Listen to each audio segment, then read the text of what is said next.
First நம்ம வந்துட்டு கோதுமை மாவு வச்சு நம்மளுக்கு எவ்வளோ சப்பாத்தி வந்து தேவையோ அவ்வளோ சப்பாத்தி வந்து போட்டு எடுத்து வச்சுக்கலாம். நான் வந்துட்டு ஒரு 4 பேருக்கு தேவையான அளவு வந்து சப்பாத்தியெல்லாம் போட்டு எடுத்து வச்சுக்கிற போகிறேன். இது வந்து கோதுமை மாவில் செய்கிறனால நம்ம குழந்தைங்களுக்குமே வந்து கொடுக்கலாம், ரொம்ப விரும்பி வந்து சாப்பிடுவாங்க.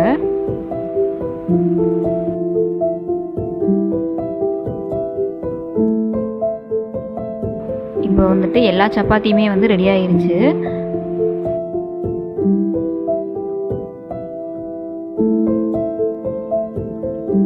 அடுத்ததாக பரோட்டா மசாலா செய்கிறதுக்கு தேவையான இன்க்ரீடியன்ட்ஸ் 3 தக்காளி, 3 முட்டை, 2 பெரிய வெங்காயம் வந்து எடுத்துருக்கிறேன்.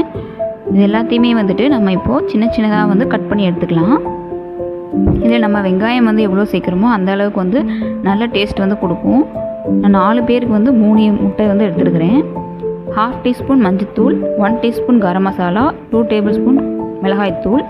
அடுத்ததாக நம்ம செஞ்சு வச்சுருக்க சப்பாத்தியை வந்துட்டு இந்த மாதிரி சின்ன சின்னதாக வந்து கட் பண்ணி எடுத்து வச்சுக்கோங்க. அடுத்ததாக ஒரு கடாயை வச்சு அதில் ஒரு 3 டேபிள் ஸ்பூன் அளவுக்கு நம்ம வந்து எண்ணெய் வந்து சேர்த்துக்கலாம். எண்ணெய் வந்து இப்போ நல்லா சூடானதுக்கப்புறமா இதில் ஒரு 1/2 டீஸ்பூன் அளவுக்கு சோம்பு வந்து சேர்த்துக்கோங்க. இப்போ சோம்பு நல்லா பொரிஞ்சு கலர் மாறினதுக்கப்புறமா நம்ம வந்து நறுக்கி வச்சுருக்கிற வெங்காயம் வந்து சேர்த்துக்கிறணும். அடுத்ததாக வெங்காயம் வந்து நல்லா கலர் மாறினதுக்கப்புறமா நம்ம கட் பண்ணி வச்சுருக்க தக்காளியும் சேர்த்துக்கலாம். இப்போ வெங்காயம் தக்காளிக்கும் தேவையான அளவு நம்ம உப்பு சேர்த்து இதை வந்து நல்லா வந்து மிக்ஸ் பண்ணி விட்டுக்கோங்க. இதை ஒரு மூடி போட்டு ஒரு 2 நிமிஷம் போல் நல்லா வேக வச்சுக்கோங்க.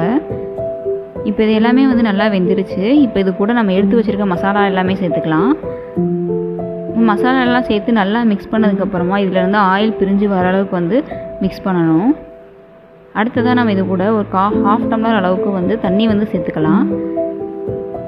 தண்ணி சேர்த்து இது எல்லாமே நல்லா வெந்ததுக்கப்புறமா நம்ம எடுத்து வச்சுருக்கிற முட்டையை வந்து சேர்த்துக்கோங்க. இப்போ முட்டை எல்லாத்தையும் நல்லா மிக்ஸ் பண்ணி அது ஒரு கிரேவி மாதிரி நம்மளுக்கு கிடைக்கும். அந்த அளவுக்கு நல்லா மிக்ஸ் பண்ணி விட்டுக்கோங்க.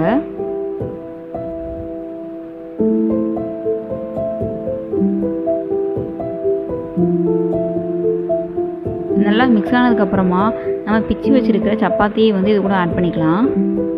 இது எல்லாத்தையுமே வந்து டோட்டலாக வந்து மிக்ஸ் பண்ணி விட்டுக்கோங்க.